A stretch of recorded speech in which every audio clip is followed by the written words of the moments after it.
Jail के दाल रोटी खा के आ गए? कितना दिन? 13 दिन। 13 दिन। कैसा लगा दाल रोटी? बहुत खराब लगा। खराब कितना दारू रख दिए था? 2 जर्किन में था और उसके बाद से क्या बंटी बबली का पूरा बॉक्स था। दारू पीते हैं या कि बेचते हैं? पीता भी नहीं हूँ और बेचता भी नहीं हूँ। अच्छा, ऐसा फोकट में? फोकट में। अच्छा, तो अब का इंसाफ मिलेगा? इंसाफ तो हो ही गया, 13 दिन सजा काट के आ गए, अब कौन इंसाफ चाहिए? परवीन प्रभाकर इसलिए बोल दिए, परवीन प्रभाकर कहे नहीं बोलेंगे, है ना? परवीन प्रभाकर ऑलरेडी मिले हुए हैं, नहीं मिलेगा। वो ऐसा थाना प्रभारी अगर है तो कभी इंसाफ नहीं मिलेगा। इसके पहले हम लोग का कोई टेंशन नहीं था। जो परवीन प्रभाकर नहीं थे, जो पहले थे वो बढ़िया थे। इसलिए परवीन प्रभाकर हम लोग क्यों कभी सपोर्ट नहीं करते? काहे नहीं सपोर्ट करते हैं? आप ही लोग बताइए, काहे नहीं सपोर्ट करते हैं? जब भी कहीं से इंसाफ नहीं मिलेगा तो हाथ में होते कर दे लेगा। यही ना गरीब आदमी कहाँ जाएगा? किसके दरवाजा खटखटाएगा? हर जगह दरवाजा खटखटा रहे हो, कोई से इंसाफ।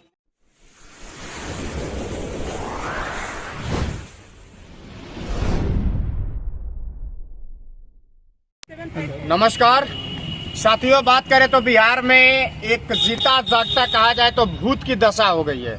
यानी कहीं दिखता है, कहीं नहीं दिखता है। अब हम बात करेंगे तो आप भूत मत समझ जाइएगा। बात हम कर रहे हैं दारूबंदी की। बिहार में बिहार के मुखिया नीतीश चाचा कहते हैं कि दारू बंद है, जबकि दारू हर जगह मिल जाता है भूत के रूप में। जैसे भूत के पास जाना हो, ओझा के पास जाना हो झरवाने के लिए तो दिखता नहीं, लेकिन झरा जाता है। वही स्थिति है कि भाई साहब है बहुत परेशान है, न दारू पीते हैं और न दारू बेचते हैं, लेकिन बेवजह 13 दिन जेल के काटा सिवान जेल से काट के आ गए। अब बेल पे बाहर आए हुए हैं और हमसे मिल गए तब पूछना हमारा फर्ज बन गया कि भाई साहब बेवजह जैसे मतलब जेल के सजा काट के आ गए हैं। और सोचिए कि जो बेचता है बड़ा बड़ा आदमी, आज जो बेचवाता है या जो पीता है उसको कोई नहीं पकड़ता। ऐसा आदमी को पकड़ता है, भेज देता है जेल। 13 दिन फोकट में जेल के दाल रोटी खा के आ गए हैं। जेल के दाल रोटी खा के आ गए? कितना दिन? 13 दिन। 13 दिन। कैसा लगा दाल रोटी? बहुत खराब लगा। खराब लगा? बढ़िया व्यवस्था ना है? कोई भी बढ़िया व्यवस्था नहीं। तो काहे जेल चले गए? शौक था का? फंसा दिया गया तो जेल चले गए। कौन फंसा दिया? अजय सिंह, अमरजीत सिंह। हाँ, मेरे दरवाजे पे दारू रखकर मुझे फंसा दिया। आबकारी वालों को फोन कर दिया। कहता ना दारू रख दिए?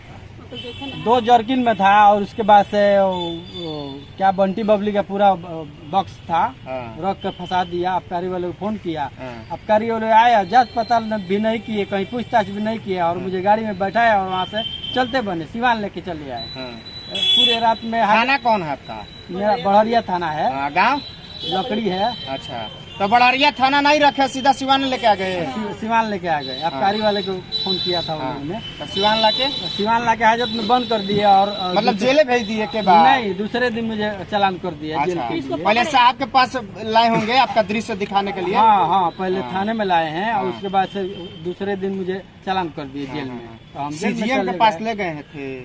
सीजीएम के पास कोर्ट में पेशी किए था ना जेल भेजने से पहले? कोर्ट तो बंद था, 1 तारीख से तो कोर्ट बंद था। हाँ, तब बिना सीजीएम के पास पेश किए हुए जेल भेज दिए? नहीं, लेके गए थे। जज साहब बैठे अपने चेम्बर में थे। जज साहब वहाँ से जज साहब देखे थे मुझे। अच्छा, जज साहब खाली चेहरा देखे पूछो ना? नहीं, मुझसे तो कुछ भी नहीं। अच्छा, खाली चेहरा देखे कैसे ही दिखते हैं? ठीक है, हम ठीक ठाक देखते हैं बेचारे। हम तो नीचे खड़े थे, जज साहब अपने बिल्डिंग पे ऊपर बैठे हुए थे। तो मैंने दारू पीते हैं या कि बेचते हैं? पीता भी नहीं हूँ और बेचता भी नहीं हूँ। अच्छा, ऐसा फोकट में? फोकट में दारू केस चलता है मेरे जमीनी विवाद में केस चलता है। अच्छा, उसी के दुश्मनी से मेरे घर में दारू रखवा दिया और मुझे पकड़वा दिया। अच्छा, दुश्मनी में? अच्छा, तो आपको पट्टादार है। वो फंसा दिया? जी, फंसा दिया। तो मतलब दाल रोटी खा के। अब देखिए नीतीश चाचा, थोड़ा गौर करिए। यहाँ के एसपी साहब सिवान के, थोड़ा इस बात पर ध्यान दीजिए।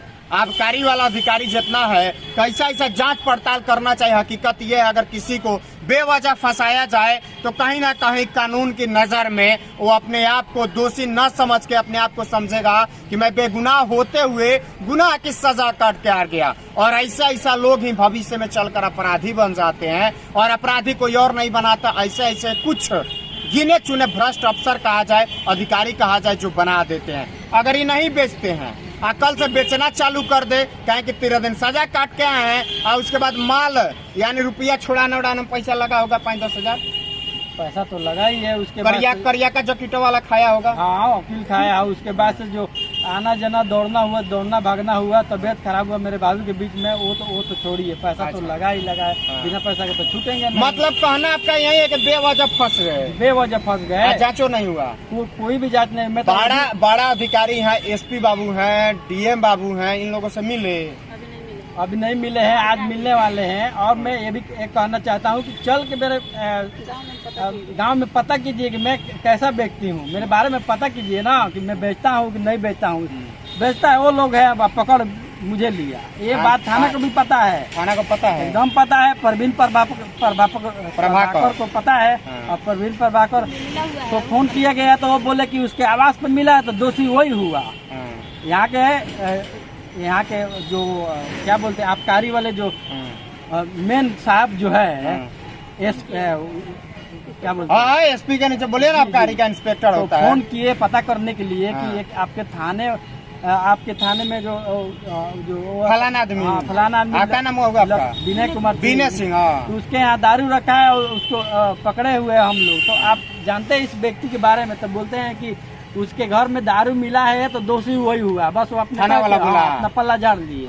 देखिए उस आप पल्ला झाड़ लो, ये यानी थाना पर भारी, और कहीं ना कहीं सजा काट लिया, सजा काट के 13 दिन सजा काट के बाहर आ गए। अब बाहर आने के बाद अब बेल पर है, आप साहब लोगों से संपर्क कर रहे हैं कि हमारा केसवा खत्म हो जाइए ना, केसवा खत्म करने के लिए, इंसाफ के लिए। अच्छा, तो अब का इंसाफ मिलेगा? इंसाफ तो हो ही गया, 13 दिन सजा काट के आ गए, अब कौन इंसाफ चाहिए? जो पकड़वाए वो लोग प्रशासन पकड़े ना। यहाँ भी माल रख दीजिए आप, हम क्यों रख देंगे? हम लोग की वो काम करते ही नहीं तो हम काहे रखेंगे? अच्छा, ऑलरेडी कैसे उनको मतलब उनके नाम से FIR करिएगा तब ना केस होगा? ऑलरेडी उनके पास तो हुआ, इनके नाम से FIR किए हैं। FIR विनय कुमार सिंह के नाम से भी है, सुनीता देवी के नाम से भी है, दोनों को तो FIR है। वो लोग जमीनी विवाद के लेकर भी केस चल रहा है। वो लोग खाली हमको परेशानी इसलिए कर रहा है, ये लोग केस उठा ले। अच्छा, पहले वाला जो केसवा है, पहले वाला अभी केस की है? अभी तो केस नहीं किए हैं सर, अभी हम की दरखास्त लिख रहे हैं, देख रहे हैं, डीएम साहब के पास जा रही हूँ, बोल रहे हूँ कि सर आप वो लोग के पास जांच पड़ताल किया जाए, हम लोग पे भी जांच पड़ताल बैठाया जाए, वो लोग को कौन दारू बेचता है कौन नहीं बेचता है, समाज बताएगा ना, गांव समाज बताएगा ना। परवीन प्रभाकर इसलिए बोल दिए, परवीन प्रभाकर कहे नहीं बोलेंगे, है ना, परवीन प्रभाकर ऑलरेडी मिले हुए हैं। मैं बोली सर कि देखिए हम लोग इस मामले में फंस गए हैं, आप शनिवार को मेरे को बुलाए हैं, तो हम लोग शुक्रवार को इस मामले में हमको फंसा दिया गया है, तो हम आज नहीं आ पाएंगे, हम क्योंकि हम दूसरे काम में फंस गए, हम कैसे आ पाएंगे? मैं यही बोली। तो वो इसलिए फंसे हुए ना कि फंसा दिए हमको परवीन प्रभाकर, ये लोग दारू बेचता है ना, कि वो लोग से पैसा लेते हैं बड़ा बाबू, क्योंकि जब भी अच्छा, जो आपको फंसा है उससे, हाँ, इसलिए परवीन प्रभाकर हम लोग क्यों कभी सपोर्ट नहीं करते हैं, कहाँ नहीं सपोर्ट करते हैं? आप ही लोग बताइए, कहाँ नहीं सपोर्ट करते हैं? जब भी दरखास्त लिख कर जाती हो तो ठीक है, आज जाएगा आदमी, कल जाएगा, तुम जाओ, हम भेजते हैं, कुछ नहीं होता है, कुछ नहीं होता है। तो क्या कहिएगा? एसपी हैं और DIG छपरा में बैठते हैं, IG हैं, DGP हैं, बिहार के मुख्यमंत्री को क्या कहिएगा? कैसा थाना प्रभारी अगर थाना में रहे, किसी भी थाना में, तो लोगों को इंसाफ मिलेगा? कभी इंसाफ नहीं मिलेगा। वो ऐसा थाना प्रभारी अगर है तो कभी इंसाफ नहीं मिलेगा। इसके पहले हम लोग का कोई टेंशन नहीं था, जो परवीन प्रभाकर नहीं थे, जो पहले थे वो बढ़िया थे, वो सच के साथ देते थे। हाँ, वो कभी भी सच के साथ देते थे, बोलते थे कि कोई भी बात होता है तो तुरंत एक्शन लेते थे कि ऐसा काहे हो रहा है, तुरंत एक्शन। लेकिन ये एक्शन नहीं लेते हैं, लेकर चुप लगा जाता है। सरकार क्या हुआ, कुछ नहीं हुआ, ठीक है जाओ हम देख लेंगे, ये कौन सी बात है ना? अब देखिए, साफ तौर पे कहना है, कहीं ना कहीं लोग आरोप जो है सीधे तौर पे थाना प्रभारी के ऊपर लगा रहे हैं कि थाना प्रभारी यानी दूसरा पक्ष, इनका जो पक्ष है जिसने फंसाया है, वो कहीं ना कहीं पैसा खिलाता है, तो थाना प्रभारी नहीं आते हैं इनके दरवाजे पे, इनका मामला जो है नहीं सुनते। क्या अपील करिएगा बिहार के मुखिया नीतीश जी से? बिहार के मुखिया नीतीश जी से यही अपील करते हैं सर कि हम लोग इंसाफ मिले, वो लोग को सजा हो, ठीक है, वो लोग गिरफ्तारी हो, सबसे पहले गिरफ्तारी हो। जरूरत पड़ेगा तो जनता दरबार पटना जाइएगा, जरूरत पड़ेगा तो हम हर दरवाजा खटखटाएंगे, कहीं से इंसाफ नहीं मिलेगा तो आत्महत्या कर दे लेगा, यही ना, गरीब आदमी कहाँ जाएगा, किसके दरवाजा खटखटाएगा? हर जगह दरवाजा खटखटा रहे हैं, कहीं से इंसाफ मिल नहीं रहा है। सुनिए, बिहार के नीतीश कुमार मुख्यमंत्री और छपरा में बैठे हुए DIG, अगर SP नहीं सुन रहे तो DIG साहब और डीजीपी साहब एक अपील है कि ऐसा लोग अगर कल के समय में ऑन द रिकॉर्ड बोल रहे हैं कि आत्महत्या कर लेंगे, कल के समय में ऐसा हो जाता है तो इसका जिम्मेवार कौन होगा? सीधे तौर पे पुलिस प्रशासन होगी। इसलिए इन लोगों का साफ तौर पे कहना है, और कहीं ना कहीं पुलिस प्रशासन आम आदमी के इंसाफ के लिए होती है, आम आदमी के जो जरूरत की चीजें हैं उसके लिए होती है, न कि उल्टा फंसाने के लिए होती है। इसलिए इन लोगों के साथ इंसाफ किया जाए और भविष्य में ऐसी कोई घटना किसी भी थाने में या बिहार में न हो, ये भी कहीं ना कहीं सुनिश्चित की जाए। हमारे साथ जुड़ने के लिए आपका बहुत बहुत